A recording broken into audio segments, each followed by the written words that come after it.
एक मुख्यमंत्री जी हेलीकॉप्टर में जा रहे थे, आगे लोग उनकी स्वागत में मालाएं लिए खड़े थे और वो दुर्घटनाग्रस्त हो गया। 3 दिन में लाश पाई उस मुख्यमंत्री जी की।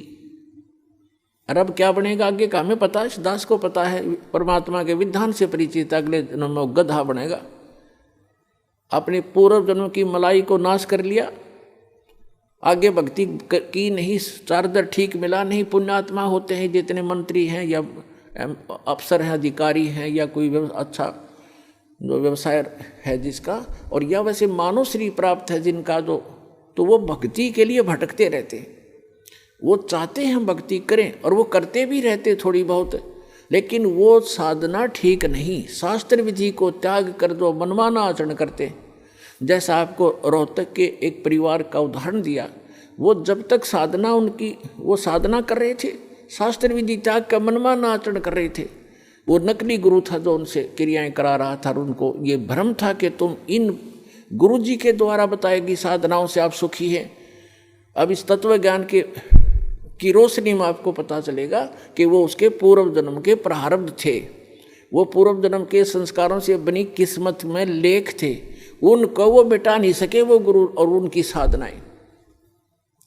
और ये सतपुरुष कबीर भगवान की साधना इस दास के पास है। इससे कहते हैं संत शरण में आने से आई टले बला, और जय मस्तक में सूली हो मृत्यु हो वह कांटे में टल जा। जय मस्तक में सूली हो तो वह कांटे में टल जा, यानी थोड़ी बहुत, जैसे किसी की मृत्यु होनी हो और टांग टूट गई दुर्घटना में, सारा न बचाव रह गया, टांग तो जुड़ जाएगी 6 महीने में, और जीवन कैसे मिले। तो इस परमात्मा की शरण में आने से आपके परिवार की रक्षा होगी। आप यहाँ भी सुख चाहते हो तो यही देगा आपको। ये सुख सागर है, ये पूर्ण परमात्मा है। और फिर यहाँ से जब आप जाओगे, सतलोक में जाओगे, वहाँ आपके बहुत बड़े बड़े महल, सुंदर महल यूं के यूं रखे खड़े हैं, वो खाली पड़े हैं। आप अपनी अज्ञानता से और यहाँ आ गए हो, जिसके विषय में हम आपको बताते भी रहते हैं। सृष्टि रचना से आपको ज्ञान होगा। सृष्टि रचना की दास ने CD ये प्रवचन कर रखे हैं, उनकी CD उपलब्ध है, और पुस्तकों में भी भक्तों ने बना रखे हैं, वो आप पढ़ सकते हो, सुन सकते हो। तो कहने का भाव ये है कि जो साधना हम शास्त्र विधि त्याग का मनमाना आचरण करते, तो वहाँ पर अपने सतलोक के अंदर आपके सारे परिवार यानी पूरे महल हैं, बहुत सुविधाएं हैं। जैसे आप यहाँ क्या देखते हो, जरा सा भी व्यक्ति रोजी रोटी से जिसकी सुविधा उभर जाती है, जैसे आम गरीब निर्धन व्यक्ति तो अपना हैंड टू माउथ होता है, उसने तो अपनी चारपाई और घर की व्यवस्था मुश्किल से पूरी होती है, तो एक झोंपड़ी हो उसी में संतुष्ट है।